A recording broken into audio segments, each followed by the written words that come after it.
तो दोस्तों पिछले क्लास में देखे थे 1857 की क्रांति के बारे में। आज हम देखेंगे भारत में सामाजिक तथा धार्मिक सुधार, यानी भारत में सामाजिक तथा धार्मिक सुधार की जरूरत क्यों पड़ी। क्योंकि हम 1813 के चार्टर एक्ट के तहत देख रहे थे भारत में क्या हो रहे थे, ईसाई मिशनरियों को आने के लिए छूट दे दी गई 1813 के चार्टर एक्ट के तहत, जिसे वो आकर क्या करते थे, अपना ईसाई धर्म का प्रचार प्रसार करने लगे और जो भारतीय मूल संस्कृति थी उसके बीच में हस्तक्षेप करने लगे वो। और वो लोग चाहे कि हम लोग पाश्चात्य शिक्षा को बढ़ावा दें, यानी जो वेस्टर्न एजुकेशन है वो लोग अपना शिक्षा का प्रचार प्रसार करना चाह रहे थे, ताकि अगर हम लोग उनके जैसा सोचेंगे, वो लोग सोच रहे थे ब्रिटिश लोग कि अगर भारतीय ब्रिटिश की तरह सोचेंगे तो हमको व्यापार करने में क्या होगी, सुविधा होगी, या हम चाहेंगे तो भारत को भी कैसा है ईसाई स्टेट बनाकर छोड़ देंगे। तो वो लोग इसलिए क्या कर रहे थे, भारत में अपना ईसाई धर्म का प्रचार प्रसार कर रहे थे। लेकिन भारतीय लोग जब धीरे धीरे क्या हो रहे थे, जागृत हो रहे थे, जागरूक हो रहे थे, तो वो लोग सोचे कि अगर ईसाई क्या करेंगे कि हमारे बीच में हस्तक्षेप करेंगे तो हमारा संस्कृति क्या हो जाएगी, नष्ट हो जाएगी। तो भारतीय लोग भी सोचे कि अब हम क्या करेंगे, अपना धार्मिक तथा सामाजिक सुधार आंदोलन चलाएं। तो इसके जो भारत में 19वीं शताब्दी में देखेंगे, ये लगभग कब हुआ, 19वीं शताब्दी में।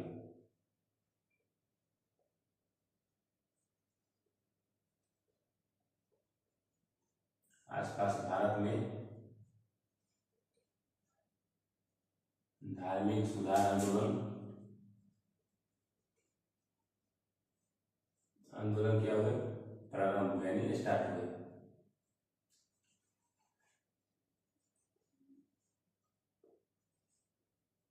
कब, लगभग 19वीं शताब्दी में। इसका कारण क्या था, तो पहला कारण था इसका, यहाँ देख लीजिए कारण, इसमें भी बहुत सारे कारण थे। तो पहला देखिए धार्मिक एवं सामाजिक कारण, धार्मिक तथा सामाजिक कारण। धार्मिक तथा सामाजिक कारण में क्या क्या था, तो जैसे पहले लोग क्या करते थे, शिशु वध। पहला धार्मिक कारण क्या था, शिशु वध। लोग क्या करते थे, बच्चे होने पर भी लोगों को, छोटे छोटे बच्चों को क्या करते थे, वो लोग मार देते थे, तो शिशु वध के कारण। दूसरा कन्या विवाह, लोग छोटे छोटे उम्र में ही लोग क्या करते थे, बच्चियों का, लड़कियों का विवाह कर देते थे छोटे छोटे उम्र में ही, तो उसके कारण लेकर। इसके बाद कन्या विवाह यानी लीजिए, बाल विवाह यानी लीजिए, बाल विवाह, बाल विवाह। तीसरा लिखिए सती प्रथा। पहले की स्त्री क्या करती थी कि जब उसका हस्बैंड मर जाता था, जब उसका पति मर जाता था, तो अपने पति के चिता पे ही तो सोकर क्या करती थी, अपना जान देती थी, यानी पति के चिता के साथ ही वो जल जाती थी, तो उसके कारण भी। इसके बाद पर्दा प्रथा। पहले के लोग ये मानते थे कि जो स्त्रियां हैं वो क्या करेंगी, पर्दा के अंदर ही रहनी चाहिए, स्त्रियों को पर्दा के बाहर नहीं आना चाहिए। तो शिशु वध, बाल विवाह, सती प्रथा, पर्दा प्रथा। इसके बाद जब वहाँ पे देखिएगा लॉर्ड हॉर्डिंग जब उड़ीसा में जब आएंगे, आगे तो पढ़ाएंगे, लेकिन अभी यहाँ मान लीजिए कि उस समय होता था उड़ीसा में, देखिएगा जो खून जनजाति है वो क्या करती थी कि नर बलि प्रथा था उस टाइम पे। वो लोग सोचते थे कि आदमी का बलि देंगे तो भगवान हम पे खुश होंगे, तो वहां पे था नर बलि प्रथा, नर बलि प्रथा। तो ये क्या थे, धार्मिक कारण थे लगभग, शिशु वध, बाल विवाह, सती प्रथा, पर्दा प्रथा और नर बलि प्रथा। इसके बाद एक और लिखना है, ध्यान लिख लीजिए, दास प्रथा, यानी ऊंची जात के जो लोग थे वो अपने से निम्न जात को कैसे समझते थे, दास बनाकर रखते थे, यानी दास की भांति समझते थे। तो शिशु वध, बाल विवाह, सती प्रथा, पर्दा प्रथा, नर बलि प्रथा और दास प्रथा, ये कैसा कारण था, धार्मिक कारण था। इसके बाद दूसरा है आर्थिक कारण। आर्थिक कारण जैसे जब देखिएगा, जब ये हो रहा है, जब ब्रिटिश शासन कर रहे थे, तो जब ब्रिटिश कंपनी थी तो लोग टैक्स वसूलने के लिए क्या करते थे, जमींदारों को देते थे, और जमींदारों को जमीन का मालिकाना हक दे दिया जाता था, किस पे, अस्थायी बंदोबस्त पे, हम आपको बता चुके हैं। तो उसमें किसानों की स्थिति क्या हो रही थी, दयनीय होती जा रही थी। तो यहाँ पर लिखिए अंग्रेजी शासन के समय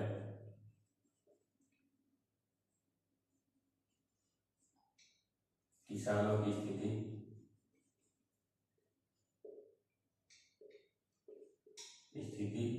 दयनीय होती जा रही थी, दयनीय होती जा रही थी। क्यों? क्योंकि जमींदार सोचते थे कि हम ज़्यादा से ज़्यादा टैक्स वसूलें, और अगर उसमें से जैसे अस्थायी बंदोबस्त में देखिएगा तो 10/11 भाग, जैसे 11 भाग वसूलते थे तो 10/10 भाग ब्रिटिश को दिया जाता था और 1 भाग जमींदार लेते थे। और जमींदार सोचते थे कि हमको अगर हम ज़्यादा से ज़्यादा टैक्स वसूलेंगे, मान लीजिए 10 भाग वसूले 11 भाग, तो 11 भाग में इनको 1 भाग ही मिलता था। लेकिन ये सोचते थे कि हम वसूलें 14 भाग किसानों से और 11 भाग हम अंग्रेजों को दें, 3 भाग खुद ही रख लें, और जो ये 11 भाग बचेगा उसमें से 10 भाग अंग्रेज लेंगे और 1 भाग और हमको मिलेगा, तो टोटल हमको कितना मिल गया? 4 भाग मिल गया। तो अंग्रेज ये सोचते, जमींदार ये सोचने लगे, इससे किसानों की स्थिति क्या होने लगी? दयनीय होने लगी। इसके बाद क्या किया गया कि 1 लाख रुपया शिक्षा पर खर्च किया गया। कब? 1813 के चार्टर एक्ट के तहत। 1813 के चार्टर एक्ट में 1 लाख रुपया किस पे? शिक्षा पे, शिक्षा पर खर्च किया गया, तो शिक्षा पे खर्च किया गया जब 1 लाख रुपया, तो जब ब्रिटिश खर्च कर रहे हैं तो कैसा शिक्षा देंगे? वेस्टर्न एजुकेशन, यानी पाश्चात्य शिक्षा को बढ़ावा दिया गया। जब पाश्चात्य शिक्षा को बढ़ावा दिया गया, भारत में जो वैदिक शिक्षा थी उसको क्या किया गया? धीरे धीरे दबाना ये लोग शुरू कर दिए। तो लोगों में धीरे धीरे जागरूकता होने लगी कि हमारी संस्कृति को या हमारी शिक्षा को क्या कर रहे हैं? हीन समझ रहे हैं, यानी छोटा समझ रहे हैं। इसीलिए ये पाश्चात्य शिक्षा को क्या कर रहे हैं? बढ़ावा दे रहे हैं। लेकिन इन लोगों को तो लालच कुछ और था, ये लोग को लालच था अपने प्रॉफिट कमाने के लिए कि हम लोग अगर जो भारतीय लोग अगर उनको पाश्चात्य शिक्षा दे देंगे तो ये लोग हमारे जैसे सोचने में हो जाएंगे। जब ये लोग मॉडर्न हो जाएंगे तो धीरे धीरे हम इनको शोषण करेंगे। ये लोग ये सोचती, और भारतीय लोग सोचे कि हमारी जो संस्कृति है उसको हीन समझ रहे हैं, तब ये पाश्चात्य शिक्षा को बढ़ावा दे रहे हैं। इसीलिए धार्मिक सुधार की जरूरत पड़ने लगी। इसके बाद यहाँ पे प्रिंटिंग प्रेस की भूमिका। प्रिंटिंग प्रेस, जब पुर्तगाली आए थे तो हम देखें कि 1556 में भारत में क्या हुआ? प्रिंटिंग प्रेस की शुरुआत हुई। जब प्रिंटिंग प्रेस की शुरुआत हुई तो भारतीय लोग क्या किए कि धीरे धीरे कुछ लोग जब पाश्चात्य शिक्षा में जाने लगे, जब पाश्चात्य शिक्षा में जाने लगे तो लोग इंग्लिश को समझने लगे,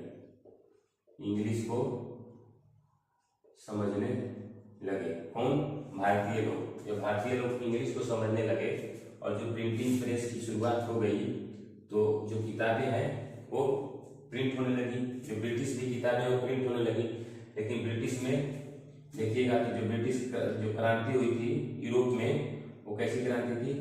स्वतंत्र, संप्रभु और बंधुत्व आधारित थी। ये कहाँ? फ्रांस में क्रांति स्टार्ट हो गई थी, स्वतंत्र, संप्रभु, बंधुत्व आधारित। तो जब ये प्रिंटिंग प्रेस की शुरुआत होने लगी और इंग्लिश लोग समझने लगे पाश्चात्य शिक्षा के थ्रू, तो ये लोग भी क्या सोचने लगे कि इनकी सोच विकसित होने लगी। कैसा? स्वतंत्र होने का, संप्रभु होने का और सब आपसी भाईचारा यानी मेल मिलाप रहने के लिए कितनी विकसित होने लगी? भारतीय लोगों में एक प्रिंटिंग प्रेस की भूमिका थी। इसके बाद जैसे जब ईसाई मिशनरी आने लगे, ईसाई मिशनरियों को भारत आना, जैसे जब ईसाई मिशनरी आने लगे, जब भारत आके अपना धर्म का प्रचार प्रसार करने लगे, तो जो भारतीय लोग हैं उन लोगों में भी क्या होने लगी? जागरूकता होने लगी। क्या? कि हम लोग भी अपने धर्म का प्रचार प्रसार करें। किनको देखकर? इनको देखकर। तो ईसाई मिशनरियों के आने के कारण भी भारत में क्या हुआ? सामाजिक तथा धार्मिक सुधार आंदोलन हो गए।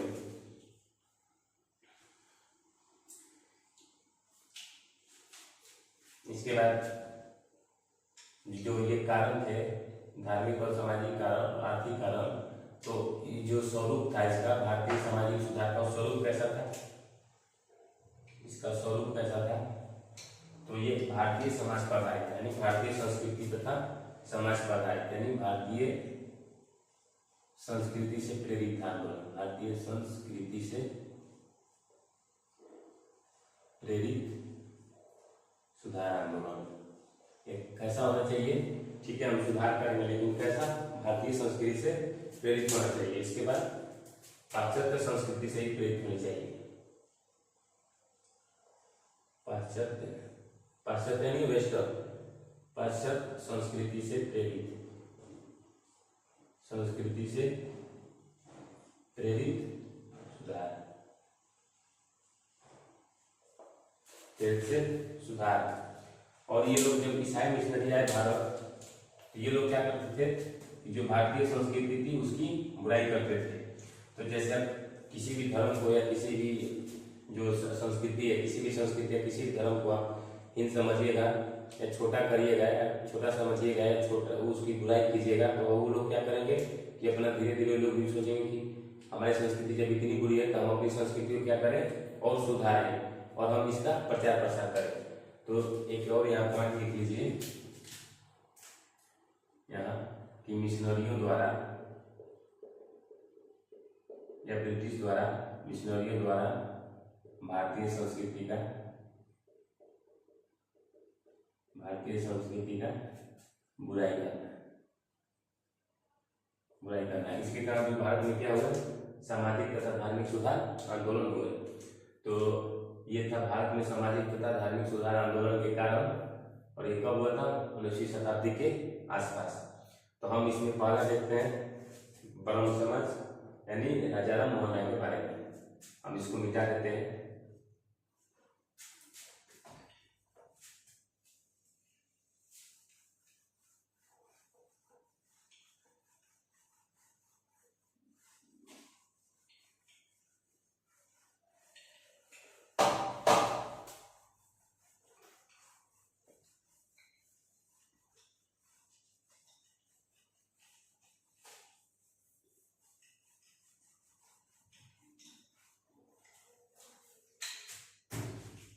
पहला हम देखते हैं ब्रह्म समाज।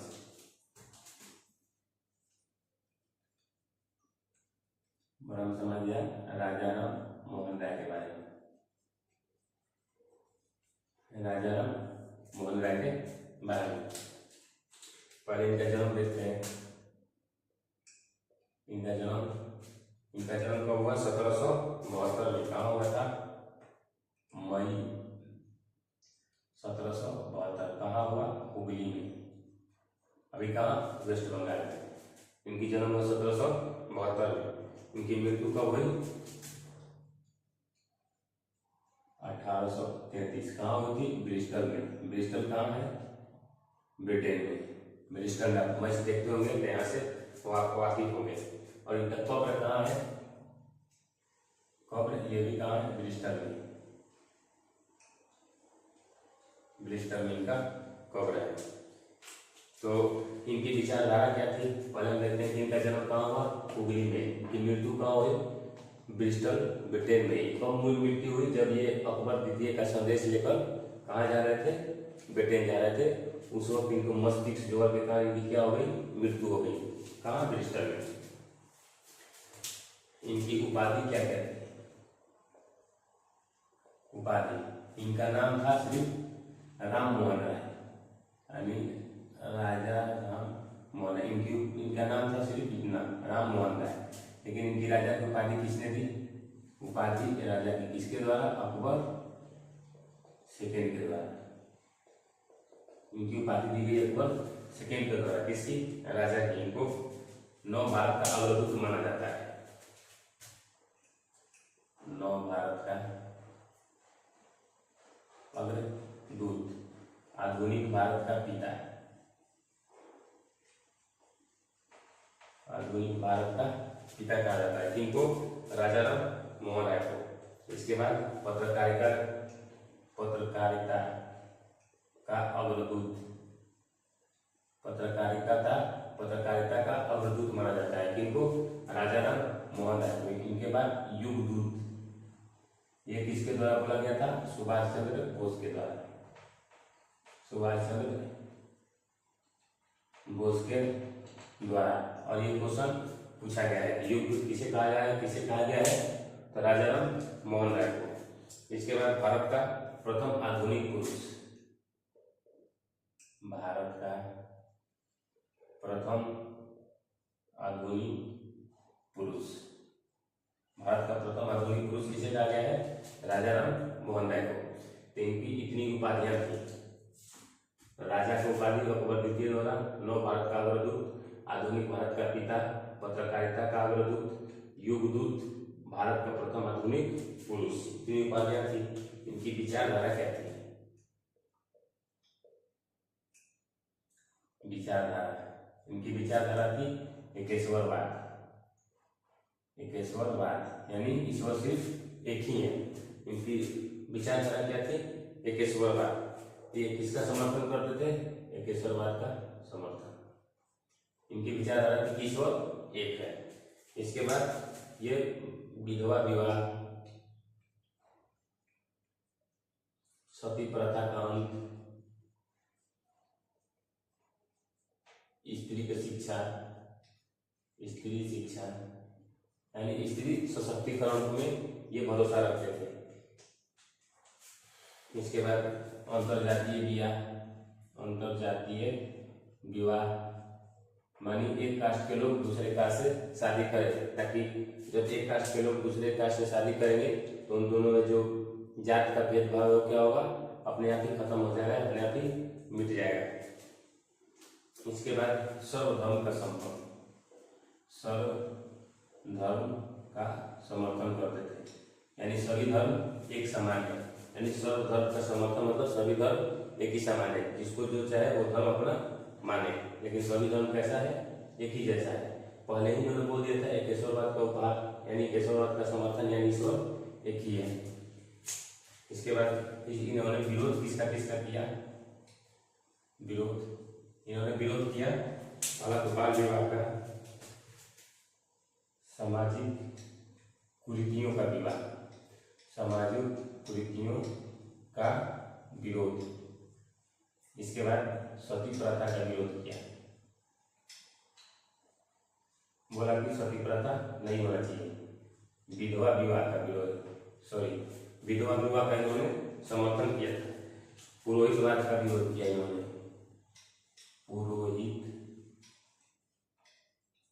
का विरोध। जैसे लोग क्या कहते थे, जो ब्राह्मण है उन्हीं को सर्वश्रेष्ठ मानते थे और बोलते थे किसी मंदिर में ये ब्राह्मण ही जा सकते हैं, यानी पुरोहित ही जा सकते हैं। तो पुरोहितवाद का विरोध किया। इसके बाद पर्दा प्रथा, पर्दा प्रथा, जाति प्रथा, जाति प्रथा आदि का विरोध किया। किसने? राजा राम मोहन राय ने। तो इनकी विचारधारा क्या थी? एकेश्वरवाद का समर्थन, विधवा विवाह यानी विधवा का भी क्या होना चाहिए? अधिकार होना चाहिए कि वो पूरा विवाह कर सके। इसके बाद सती प्रथा का अंत कराया इन्होंने 1829 में, किसके द्वारा? विलियम बेंटिंक के द्वारा। इसके बाद स्त्री शिक्षा पर जोर दिया, अंतरजातीय विवाह को जोर दिया और सर्वधर्म समर्थन, सर्वधर्म का क्या किया? समर्थन किया। विरोध किसका किया? सामाजिक कुरीतियों का विरोध, सती प्रथा का विरोध, पुरोहितवाद का विरोध, पर्दा प्रथा का विरोध, इसके बाद जाति प्रथा आदि का विरोध किया। इसीलिए इनको क्या बोला जाता है? अतीत और भविष्य का पुल कहा जाता है। अतीत और भविष्य का पुल, पुल कहा जाता है। अतीत मतलब जो बीत गया, भविष्य मतलब जो आने वाला है, उन दोनों के बीच पुल कहा जाता है। किनको? राजा राम मोहन राय। जैसे आजकल भी देखेंगे लगभग शहरों में क्या हो गया है? लव मैरिज हो गया है। आजकल देखिएगा तो ज्यादातर लोग क्या कर रहे हैं? लव मैरिज कर रहे हैं। तो उच्च ब्राह्मण समाज की ये राजा राम मोहन राय ने शुरू किया था। राजा राम मोहन राय की जीवनी क्या है कि मैं 1772 में हुगली में इनका जन्म हुआ, मृत्यु कहाँ है? ब्रिस्टल में। इनका कब्र कहाँ है? ब्रिस्टल में। और इनकी मूर्ति कहाँ है? तो मूर्ति इनकी लगाई गई है कहाँ? ब्रिस्टल में। अब इनके जो किताब है हम उसको देखते हैं, पत्र पत्रिकाएं।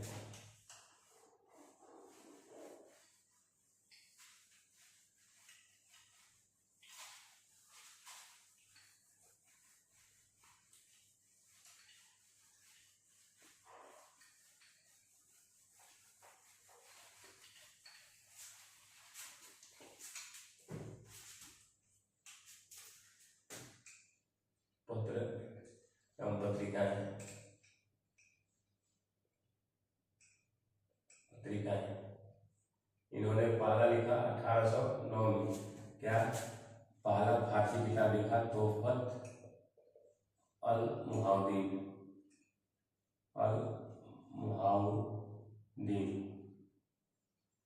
तोहफत अल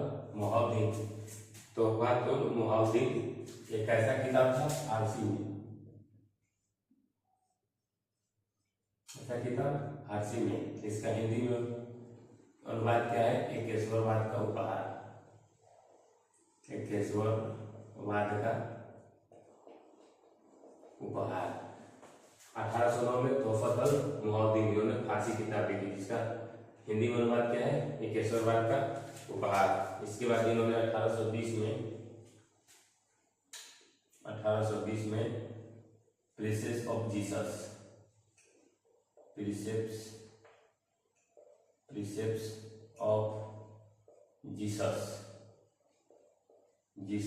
किताब लिखी।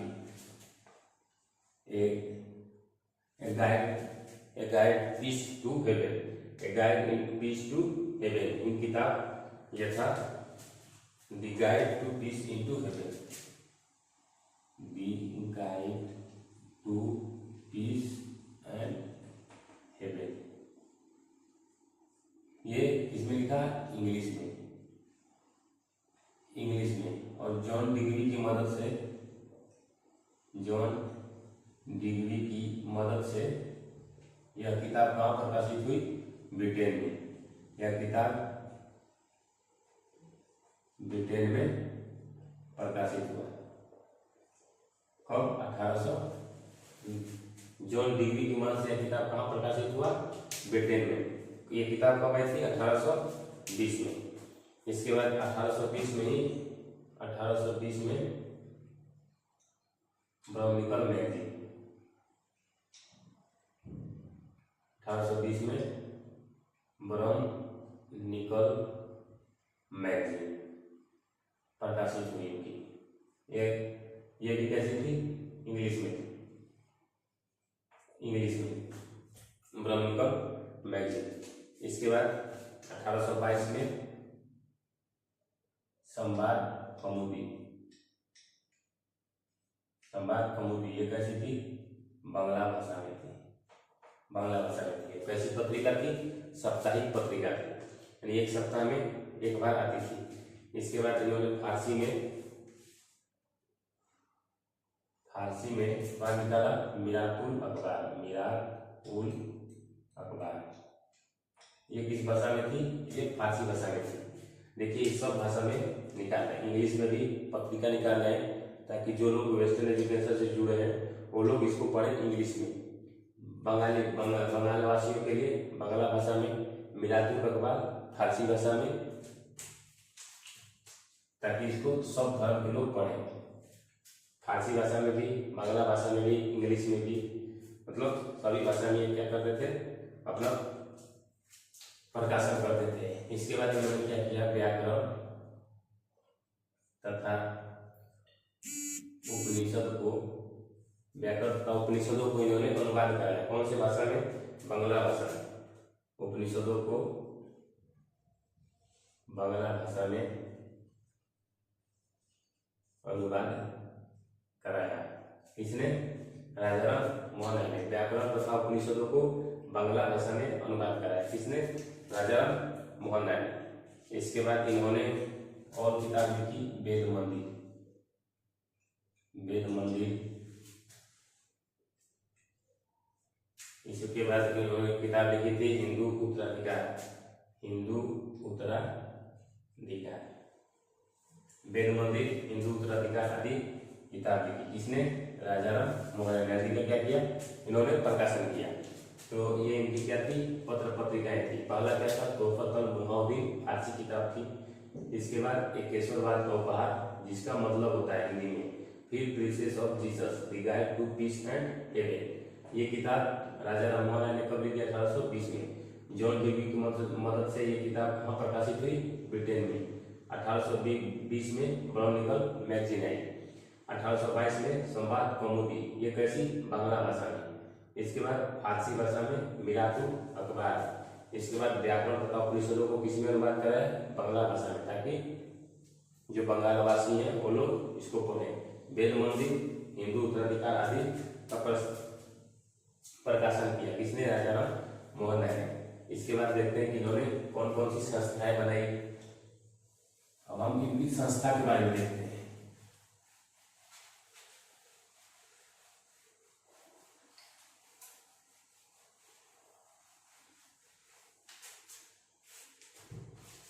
इनकी संस्था कौन कौन थी, क्या लिखिए? संस्था। तो पहला हो जाएगा आत्मीय सभा। आत्मीय सभा ये कब बनी थी? 1815 में। इसमें क्या होता था? इसमें आत्मा की अमरता की बात की जाती थी। इसमें आत्मा की अमरता की बात की जाती थी, यानी आत्मा क्या है? अमर है, उसकी कभी नाश नहीं होती है। किसकी? आत्मा की। तो इसमें आत्मा की अमरता की बात की जाती थी। और ये कैसी सभा थी? दार्शनिक विचारकों की सभा थी। कहते थे इसमें दार्शनिक विचारक, जो बड़े बड़े विचारक होते हैं ना, उनकी ये सभा थी, दार्शनिक विचारक की सभा। ठीक है, आत्मीय सभा। इसके बाद इन्होंने क्या किया? 1815 में 1815 में इन्होंने 1817 में एक हिंदू कॉलेज की स्थापना की। लगभग 1815 में शुरू किया, 1817 में हिंदू कॉलेज की स्थापना किसकी मदद से? डेविड हेयर की मदद से। डेविड हेयर की मदद से। और इसमें क्या किया जाता था? हिंदू कॉलेज का नाम ही है, लेकिन इसमें इंग्लिश की शिक्षा दी जाती थी, यानी वेस्टर्न एजुकेशन की शिक्षा की बढ़ावा दी जाती थी। इसके बाद 1855 में इस कॉलेज को 1855 में इस कॉलेज को किसमें बदल दिया गया? प्रेसिडेंसी कॉलेज में। इसको 1855 में प्रेसिडेंसी कॉलेज में बदल दिया गया। 1855 में प्रेसिडेंसी कॉलेज में बदल दिया गया। ये कहाँ है? कोलकाता में। इसके बाद 1822 में इन्होंने एक और स्कूल खोला, हिंदू एंग्लो। 1822 में Anglo Hindu college, Anglo Hindu college की स्थापना 1822 में किया, एंग्लो हिंदू कॉलेज की स्थापना। इसके बाद 1825 में वेदांत कॉलेज की स्थापना। 1825 में वेदांत कॉलेज की स्थापना। 1828 में ब्रह्म समाज की स्थापना की। किसने? राजा राम मोहन राय। कब? 1828 में। 1828 में। और ये क्वेश्चन पूछा गया है। 1828 में ब्रह्म समाज की स्थापना कब हुई थी? 1828 में। किसके द्वारा? राजा राम मोहन राय के द्वारा। तो इनकी संस्था कौन कौन सी है? आत्मीय सभा 1815 में इनका इनमें आत्मा की अमरता की बात की जाती थी कि आत्मा क्या है? अमर है। दार्शनिक विचारों की सभा की है। 1817 में हिंदू कॉलेज की स्थापना किसकी मदद से? डेविड हेयर की मदद से। 1855 में इसी कॉलेज को प्रेसिडेंसी कॉलेज में बदल दिया गया। इसके बाद 1822 में एंग्लो हिंदू कॉलेज की स्थापना। 1825 में वेदांत कॉलेज की स्थापना। 1828 में ब्रह्म समाज की स्थापना कौन करता है? राजा राम मोहन राय। इसके बाद ये क्या करते हैं कि 1831 में ये कहाँ चल जाते हैं? यहाँ से ब्रिटेन। ये कहाँ जाते हैं? ब्रिटेन। किसके कहने पे? अकबर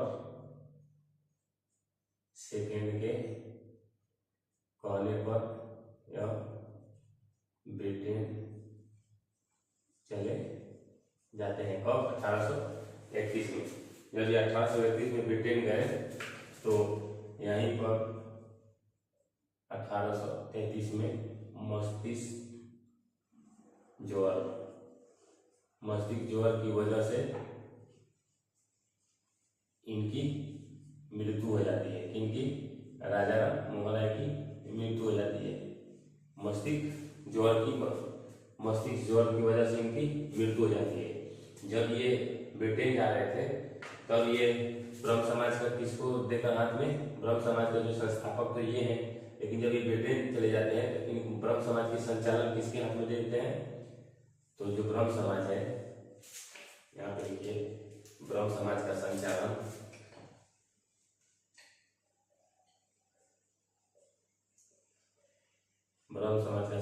किसको देते हैं, देवेंद्रनाथ टैगोर, द्वारकानाथ टैगोर को, महर्षि द्वारकानाथ टैगोर को दे देते हैं कि हम ब्रिटेन जा रहे हैं, तब तक आप ब्रह्म समाज का संचालन कीजिए। तो जब ये ब्रह्म समाज का संचालन महर्षि द्वारकानाथ टैगोर को देकर जब जाते हैं, यहीं पे इनकी मृत्यु हो जाती है, फिर ये वापस आते नहीं है।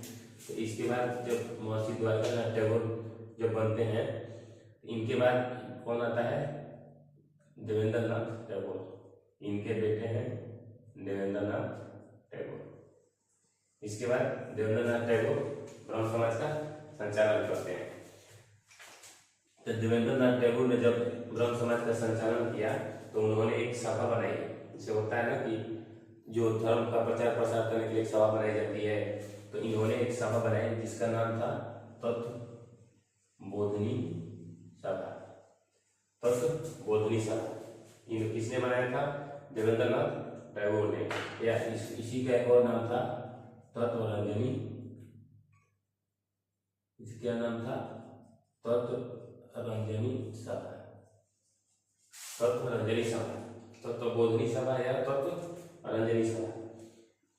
इसके बाद यहीं से इन्होंने, देवेंद्रनाथ टैगोर ने क्या किया कि इसी सभा से अपना पत्र प्रकाशन किया। एक सोचा कि हम एक पत्र निकालें, एक इन लोगों के माध्यम से प्रचार प्रसार होगा और एक पत्र के माध्यम से उसका प्रचार प्रसार होगा, किसका, ब्रह्म समाज का।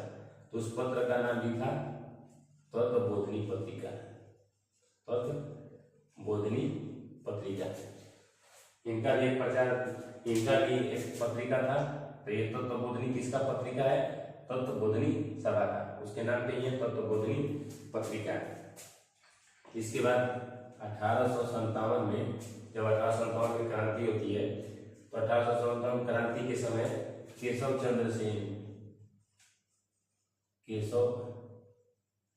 चंद्र सेन को ब्रह्म समाज का क्या बना दिया जाता है, आचार्य बना दिया जाता है। ब्रह्म समाज या ब्रह्म सभा या समाज बोलिए, उसका आचार्य बना दिया जाता है। इनको क्या बना दिया जाता है, ब्रह्म सभा का आचार्य बना दिया जाता है। किसको, केशव चंद्र सेन को। जब केशव चंद्र सेन को आचार्य बना दिया जाता है, तो इनका झुकाव किधर था, ब्रिटिश की तरफ था, इनका झुकाव अंग्रेजी शिक्षा की तरफ था।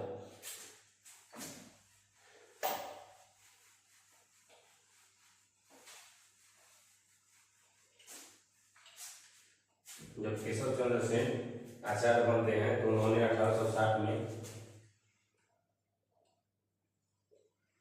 केशव चंद्र सेन 1860 में एक सभा बनाया। 1860 में एक सभा बनाया, संगत सभा बनाया। किसने, केशव चंद्र सेन ने। कब बनाया, 1860 में। और इसने 1861 में एक अखबार निकाली। 1861 में एक अखबार निकाला, उसका नाम था द इंडियन मिरर। और ये कैसा अखबार था, इंग्लिश में। जब ये इंग्लिश में अखबार था तो इसमें क्या किया गया था कि मिशनरियों का तारीफ किया गया था। इसमें द इंडियन मिरर अखबार में। तो जब इसमें मिशनरियों का ये किया गया था, जब मिशनरियों का तारीफ किया गया था द इंडियन मिरर अखबार में, तो इनके तरफ क्या हुआ, मिशनरियों का झुकाव होने लगा। इनमें केशव चंद्र सेन में। और जो देवेंद्रनाथ टैगोर थे, ये क्या थे, ये पूर्व वैदिक भाषा पे थे कि हम क्या करें, अपना वेद का प्रचार प्रसार करें। और केशव चंद्र सेन क्या चाहते थे कि हम इंग्लिश का प्रचार प्रसार करें। तो इनमें और इनमें क्या होता है, विवाद उत्पन्न हो जाता है। केशव चंद्र सेन में और देवेंद्रनाथ टैगोर में क्या होता है, विवाद उत्पन्न हो जाता है। क्योंकि इनमें क्या था, मिशनरियों का बहुत ही इनमें वर्चस्व था। किसमें? केशव चंद्र सेन वाली जो सभा थी।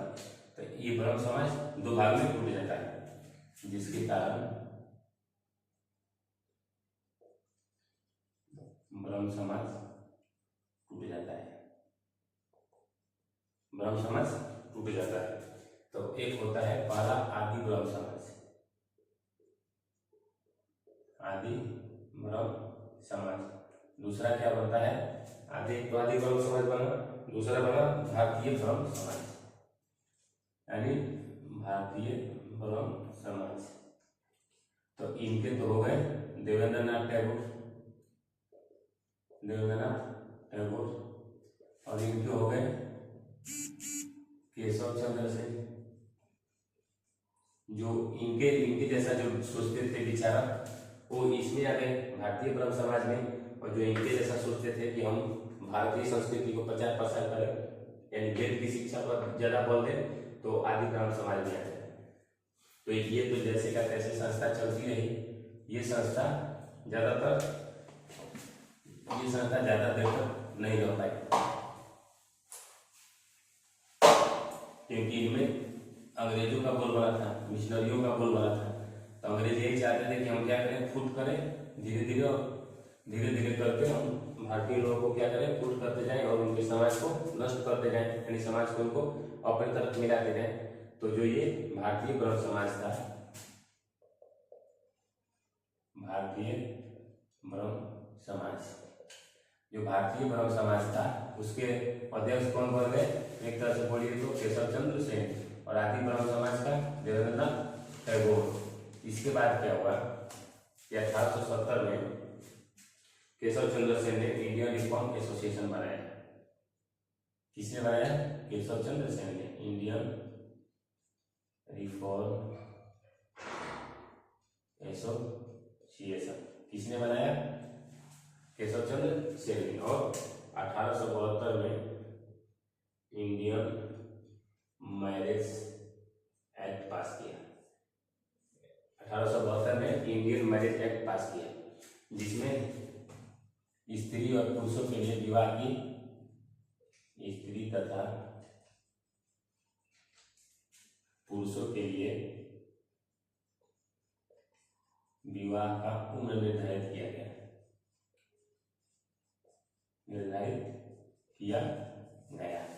स्त्री के लिए कितना? 14 वर्ष, और पुरुष के लिए 18 वर्ष। स्त्री के लिए 14 वर्ष, पुरुष के लिए 18 वर्ष सीमा निर्धारण किया गया। लेकिन केशव चंद्र सेन एक गलती कर देते हैं। क्या गलती करते हैं? कि इन्होंने खुद की ही बेटी का विवाह कर दिया। लेकिन इन्होंने खुद ही अपनी बेटी का विवाह 14 वर्ष से नीचे ही कर दिया। बेटी का विवाह कूच बिहार के राजा से कर दिया, कूच बिहार के राजा से कर दिया। किसने? केशव चंद्र सेन ने। जब इन्होंने अपनी ही बेटी का विवाह कर दिया तो ये जो एक्ट है इंडियन मैरिज एक्ट, ये क्या हुआ? टूट गया। जब इंडियन मैरिज एक्ट खत्म हो गया तो लोग बोले कि ये ऐसे ही जो हम लोग के लिए कानून बना रहे हैं, आचार्य से बन गए तो हम लोग के लिए कानून बना रहे हैं और खुद अपनी बेटी का विवाह कर रहे हैं। तो इन लोगों के जो भारतीय ब्रह्म समाज में जो लोग थे, उन लोगों के मन में भी असंतोष होने लगा, और ये लोग धीरे धीरे क्या होने लगे? इस समाज से दूर होने लगे। जब धीरे धीरे दूर होने लगे तो ये समाज के अवयानी में ये समाज खत्म हो जाता है। भारतीय ब्रह्म समाज धीरे धीरे खत्म हो जाता है। भारतीय ब्रह्म समाज धीरे धीरे खत्म हो जाता है। तो आज हम देखें ब्रह्म समाज के बारे में, कल हम देखेंगे आर्य समाज के बारे में, इसके बाद हम देखेंगे स्वामी विवेकानंद के बारे में, इसके बाद हम फिर और आगे चलेंगे। तो आज के लिए इतना ही। नेक्स्ट क्लास में हम आर्य समाज को देखेंगे।